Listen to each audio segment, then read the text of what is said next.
কৃষি গল্পর পক্ষ থেকে আন্তরিক সালাম অভিনন্দন। আমি আপনাদের মাঝে আবারও নিয়ে চলে আসলাম বিভিন্ন জাতের লেবু।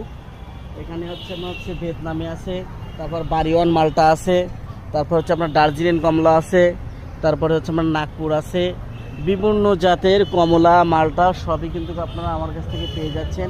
তাই যে সকল ভাইরা হচ্ছে গাছগুলো নিতে চান আমার স্ক্রিনে নাম্বারে যোগাযোগ করলে আপনারা কিন্তু 64টা জেলায় গাছগুলো কিন্তু পেয়ে যাচ্ছেন।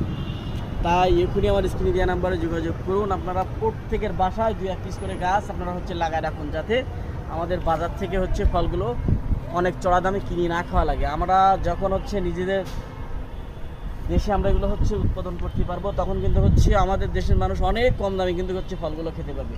আর এগুলো হচ্ছে অনেক কড়া মিষ্টি। আমরা দোকান থেকে যেমন হচ্ছে কিনে খেয়ে থাকি, ঠিক সেম হচ্ছে আপনার ওরকম হচ্ছে মিষ্টি হয়ে থাকে এই ফলগুলা। আমাদের বাংলাদেশের মাটিতে এখন কিন্তু এগুলো প্রচুর পরিমাণ হচ্ছে, আর মিষ্টিদায়ক ফলই কিন্তু হচ্ছে।